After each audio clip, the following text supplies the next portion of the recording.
আসসালামু আলাইকুম। আমি আফসারা গোট ফার্ম থেকে আবুল হাসান বলছি। আজ আপনাদের সামনে দেখাবো যে ছাগলে কি না খায় আর পাগলে কি না বলে। তা আসুন বন্ধুরা, ভিডিওটা না টেনে প্রথম থেকে লাস্ট অবধি দেখবেন। ভিডিওটা ভালো লাগলে একটু লাইক শেয়ার আর সাবস্ক্রাইব করে দেবেন। তা বন্ধুরা, আমরা যে ভিডিওটা বানাচ্ছি আজকে, এই ছাগলে কি খায় না দেখেন। সাধারণত অফ টাইমে যে আমরা কলমির লতা কোথায় পাবো, কোন জায়গায় হবে, সব আপনারা ভিডিওর মধ্যে দেখতে পাবেন।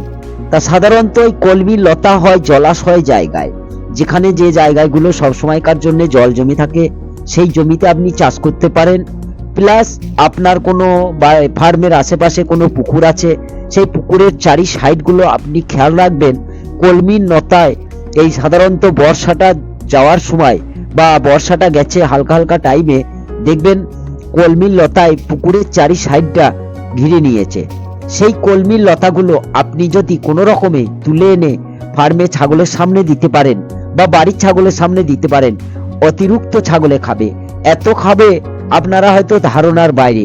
ওই যে দেখতে পাচ্ছেন প্রত্যেকটা কলমির লতায় শিকার জমে গেছে, প্রত্যেকটা গিটে গিটে শিকার হয়ে গেছে। সেই শিকার সমেত ছাগলে কিভাবে খায়। তা সাধারণত অফ টাইমে আমাদের ঘাস জোগান না দিতে পারলে সাধারণত জলাশয় জায়গা থেকে এইভাবে যদি কলমির লতা তুলে এনে আমরা খাওয়াই, তাতে কিন্তু ছাগলের গোরদও বাড়বে বা ছাগলের পেটও ভরবে। সাধারণত আমরা এইটাই করেছি, যেটা করার ছিল। দেখেন সাধারণত আমার যে পুকুরের পাড়ে প্রচুর হারে কলমির লতা আছে, যে পুকুরটাকে হাফ ঘিরে নেছে, ওই কলমির লতাগুলো কি করে পুকুরওয়ালারা তুলে তুলে লেবার করে ফেলে দেয়। আমরা ওই জিনিসটাকে ফেলি না, ওই জিনিসটাকে আস্তে আস্তে জল থেকে তুলে, দেখেন কলমির লতাগুলো জল থেকে তুলে তুলে আমরা কিন্তু ছাগলকে খাওয়াই। কেমন খাচ্ছে ছাগলে আর কিভাবে তুলছি সেটা নিশ্চয়ই এই ভিডিওর মধ্যেই দেখতে পাবেন।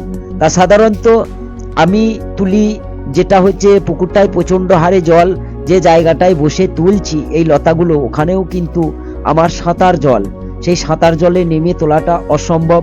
ওই জন্যে আমি একটা বুদ্ধি বার করলাম, যেটা একটা কেমিক্যালের ড্রাম, যে কেমিক্যাল থাকে যে ড্রামগুলো, ওই ড্রামগুলো কাটার পরে আমি ওই কেমিক্যালের ড্রামগুলো কেটে একটার উপরে বসিয়েছি আর একটা পিছনে বেঁধে নিয়েছি। তা পিছনে বেঁধে নেওয়ার পরে আমরা কিন্তু ওই কেমিক্যালের ওপরে, ওই ড্রামের ওপরে বসে বসে আমরা কিন্তু ঘাস বা ওই লতাগুলো কাটছি। কেটে আমরা কিন্তু ওই লতাগুলো ওই ড্রামটার উপরে রেখে দিচ্ছি, যেটা তুলে এনে আমি কিভাবে বসে আসছি বা কিভাবে নৌকা খেয়াবার মতো খেয়ে নিয়ে এসে ওকে ডাঙার দিকে নিয়ে আমার ছাগলের সামনে দিয়ে কিভাবে খায় নিশ্চয়ই আপনারা দেখতে পাচ্ছেন ভিডিওর মধ্যে। তা বন্ধুরা, আপনারা চাইলে এইভাবে খাওয়াইতে পারেন, ছাগলে পেটও ভরবে, ছাগলে গরদও হবে। তা বন্ধুরা, ভিডিওটা কেমন লাগলো? ভালো লাগলে একটু লাইক শেয়ার আর সাবস্ক্রাইব করে দেবেন।